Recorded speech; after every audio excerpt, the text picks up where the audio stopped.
नमस्कार, मैं गौरव लाल आप सभी के अपने जीटेट यूट्यूब चैनल में हार्दिक स्वागत करता हूं। आज मैं आप लोगों के लिए बहुत ही खास टॉपिक लाया हूं जो हर टीचिंग एग्जाम्स में पूछे जाते हैं। आज का टॉपिक है शिक्षा का अधिकार अधिनियम 2009 यानी कि RTE एक्ट 2009।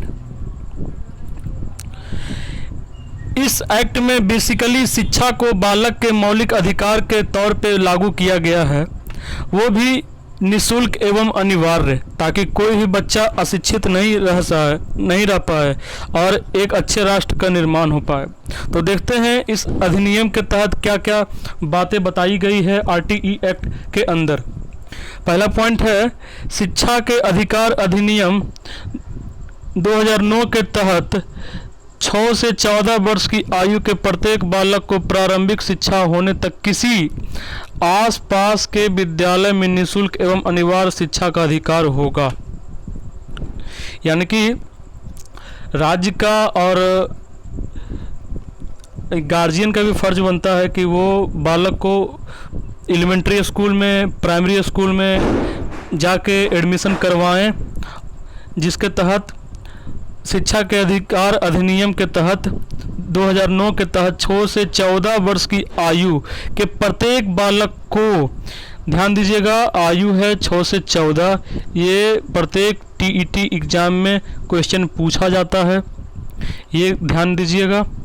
प्रारंभिक शिक्षा होने तक किसी आसपास के विद्यालय में निःशुल्क और अनिवार्य शिक्षा, एक पॉइंट है यहाँ पे, निःशुल्क और अनिवार्य शिक्षा का अधिकार होगा और इसे मौलिक अधिकार के रूप में लागू किया गया। आगे है 2002 में बने 86वें संविधान संशोधन के तहत आर्टिकल 20A का निर्माण हुआ, जिसके तहत इस अधिनियम को बच्चों का मौलिक अधिकार बनाया गया, ताकि अधिनियम 6 से 14 वर्ष के बच्चों को निःशुल्क और अनिवार्य शिक्षा प्रदान करवाएगी। यानी कि ये एक्ट जो है 2002 में संशोधित हुआ, संविधान 86वें संविधान संशोधन के अंतर्गत आर्टिकल 21 आर्टिकल 20A अल्फा बना, जिसके अंतर्गत यह जो है बच्चों का मौलिक अधिकार बन गया। शिक्षा जो है बच्चों का मौलिक अधिकार बन गया, जिसमें इस अधिनियम के तहत 16 से 14 वर्ष के बच्चों को निःशुल्क और अनिवार्य शिक्षा प्रदान करवाएगी। अगला है, यह अधिनियम 1 अप्रैल 2010 को लागू हुआ। यानी कि 2009 में इस संविधान संशोधन को लाया गया और 1 अप्रैल से यह इफेक्ट में आया, नए सेशन से यह इफेक्ट में आया। अगला है, इस अधिनियम के तहत कोई भी बच्चा अगर शिक्षा से वंचित रह गया और उसे प्राथमिक शिक्षा नहीं मिल पाई हो, तो उसे जब पढ़ाई का मौका मिलेगा तो उसे उसके आयु के हिसाब से उसके क्लास में नामांकन करा दिया जाएगा। मतलब अगर कोई भी बच्चा प्राइमरी स्कूल का शिक्षा नहीं ले पाया हो, 2 साल 3 साल वंचित रह गया हो, तो उसके बाद अगर वो किसी भी स्कूल में एडमिशन के लिए जाता है तो उसके एज के हिसाब से उसे उसके क्लास में एडमिशन लिया जाएगा। अब इस शिक्षा के अंतर्गत, इस RTE एक्ट के अंतर्गत कुछ बातें हैं जो कि एकदम ख़ास तौर पे मनाही है। इट प्रोहिबिट्स कुछ खास बातें जो है एकदम मनाही है। तो पहला क्या है, शारीरिक और मानसिक प्रताड़ना। आप बच्चे को मार नहीं सकते हैं, प्रताड़ित नहीं कर सकते हैं, टॉर्चर नहीं कर सकते हैं, नहीं तो आपको इसके लिए जेल भी जाना पड़ सकता है। दूसरा है, बच्चों का नामांकन के समय कोई भी शुल्क नहीं ली जाएगी और कोई भी टेस्ट नहीं लिया जाएगा। कितने स्कूल में क्या होते हैं, बच्चों के साथ साथ गार्जियन का भी बैकग्राउंड देखा जाता है, उनका भी टेस्ट लिया जाता है। तो ये सब RTE एक्ट के तहत एकदम मना है, ये सब ऐसा नहीं होगा और बच्चों का नामांकन एकदम आसानी से होगा। तीसरा नंबर पॉइंट है शिक्षक कोई भी प्राइवेट ट्यूशन नहीं लेंगे। कोई भी शिक्षक प्राइवेट ट्यूशन नहीं लेंगे। अगर कोई शिक्षक सरकारी स्कूल में पढ़ा रहे हैं तो वो बाहर नहीं पढ़ा पाएंगे। अगला चौथा नंबर क्या बोलता है, बिना मान्यता प्राप्त स्कूल नहीं चलाए जाएंगे और शिक्षकों को प्रशिक्षित होना भी जरूरी है। यानी कि वैसे विद्यालय चलेंगे जो कि सरकार से मान्यता प्राप्त की हुई है और उस विद्यालय में ऐसे शिक्षक पढ़ाएंगे जो कि प्रशिक्षित है, यानी कि डीएलएड किए हुए हैं और बीएड किए हुए हैं, डाइट्स किए हुए हैं, वो सब शिक्षक पढ़ा पाएंगे। अगर हम बात करें कुछ अदर पॉइंट्स की, तो some other points to be remember, कुछ बातें जानना जरूरी है आरटीए एक्ट के बारे में। तो पहला है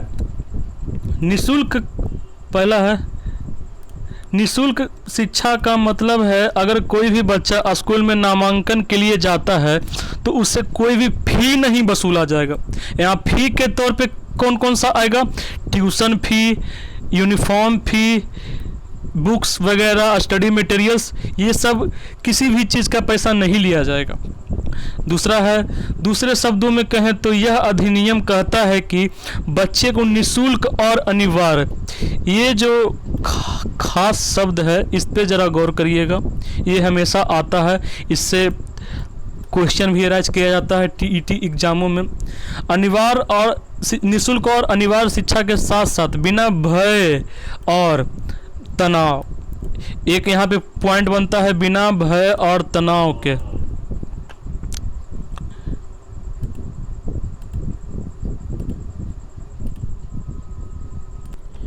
यहाँ भय और तनाव का मतलब है कि बच्चा स्कूल में जाए और उसका नामांकन किया जाए। नामांकन करने के बाद उसे क्लास में अच्छी तरह शिक्षा प्रदान किया जाए ताकि बालक भी अपने शिक्षक के साथ कोऑर्डिनेशन उनका अच्छा हो और भय और तनाव से बिल्कुल भी मुक्त हो। अगला पॉइंट बोलता है, इस अधिनियम के तहत बच्चों का स्कूल घर के पास होने की बात करता है। जैसे प्राइमरी स्कूल के बच्चों के लिए घर से अधिकतम 1 किलोमीटर की दूरी, यहाँ पे पॉइंट है 1 किलोमीटर। 1 किलोमीटर ये ध्यान रखिएगा, ये हमेशा एग्जाम में पूछा जाता है प्राइमरी स्कूल के लिए। माध्यमिक विद्यालय के लिए अधिकतम दूरी 3 किलोमीटर, ये भी पूछा जाता है। अंदर हो, अगर ऐसा नहीं होता है तो यह स्कूल में छात्रावास होने का भी बात करता है। अगर स्कूल ज़्यादा दूरी पे है तो स्कूल में छात्रावास की व्यवस्था करने की भी बात करता है कौन, आरटीई एक्ट। और बच्चों की लाने ले जाने की सुविधा भी हो। अगला पॉइंट बोलता है, शिक्षा का अधिकार अधिनियम 2009 सभी राज्यों में 1 अप्रैल 2010 को लागू हुआ और जम्मू और कश्मीर को छोड़कर, यानी कि शिक्षा का अधिकार अधिनियम 2009 जो है 2009 कहा जाता है क्योंकि 2009 में राज्यसभा और लोकसभा में ये बिल पास हो चुका था, लेकिन 1 अप्रैल 2010 को सभी स्टेट्स में लागू कर दिया गया, अफेक्ट में आया, और जम्मू और कश्मीर में नहीं लागू किया गया। इसके साथ साथ हिंदुस्तान जो है 135वां देश बन गया। हिंदुस्तान जो है 135वां देश बन गया जो शिक्षा को मौलिक अधिकार के रूप में लागू किया। बहुत ही अच्छी बात है। आगे क्या बोलता है, आगे बोलता है यह शिक्षा का अधिकार 6 से 14 वर्ष के बच्चों के लिए निःशुल्क है, लेकिन जो अधिगम अक्षम बालक हैं उनके लिए 18 वर्ष तक निःशुल्क है। यानी कि नॉर्मल बच्चों के लिए 6 से 14 वर्ष के लिए, लेकिन जो अधिगम अक्षम बालक है, लर्निंग डिजेबल्ड बालक हैं, उनके लिए 18 वर्ष तक के लिए छूट है। और लर्निंग डिजेबल्ड पीडब्ल्यूडी एक्ट के तहत ये दर्शाया गया है, उसके अंतर्गत आता है। अगला बोलता है अभिभावक का और राज्य का यह कार्य और उत्तरदायित्व है कि बच्चों को एलिमेंट्री स्कूल में नामांकन कराएं, जो कि आर्टिकल 50A के तहत आता है।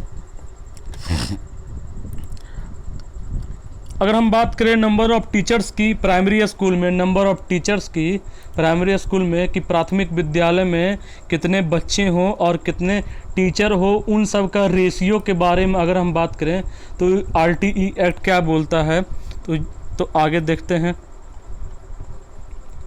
अगर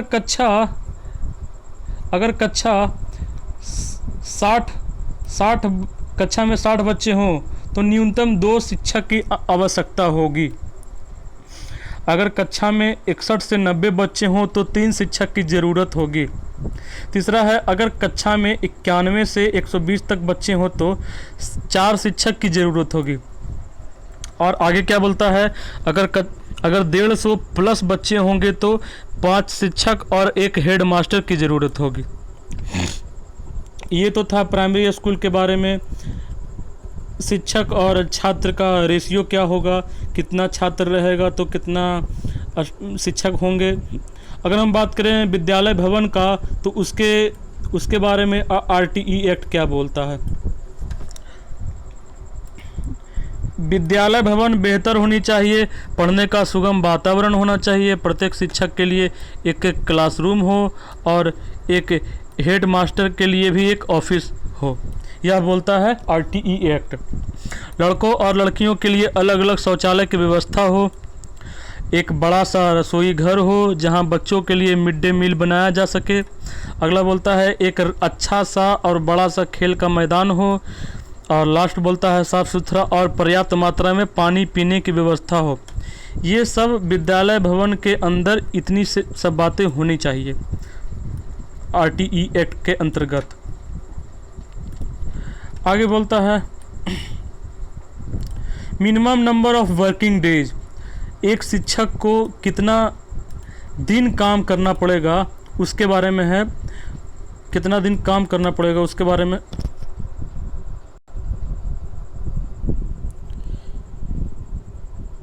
minimum number of working days यानी कि एक शिक्षक को कितने दिन काम करने पड़ेंगे एक साल में। अगर हम बात करें प्राइमरी स्कूल की तो प्राइमरी स्कूल के लिए एक शिक्षक को मिनिमम 200 दिन काम करने पड़ेंगे। और अगर हम बात करें एलिमेंट्री के लिए यानी कि 6 to 8 माध्यमिक विद्यालय के लिए तो कक्षा में न्यूनतम दिन 220 दिन काम करना पड़ेगा। ये तो था दिन का बात। अगर हम बात करें इंस्ट्रक्शन आवर्स का, घंटों में कितनी देर हो, प्राइमरी स्कूल के लिए न्यूनतम घंटे 800 घंटे होनी चाहिए और एलिमेंट्री स्कूल के लिए 1000 घंटे होने चाहिए। आगे है minimum number of working hours per week, एक सप्ताह में कितना घंटा एक शिक्षक को काम करना पड़ेगा। तो न्यूनतम 45 घंटे शिक्षक को एक सप्ताह में काम करना पड़ेगा। सप्ताह की बात आए तो 45 घंटा, दिन की बात आए तो 200 दिन प्राइमरी में, 220 दिन एलिमेंट्री में, घंटों की बात आए तो 800 घंटा प्राइमरी में और 1000 घंटा एलिमेंट्री में।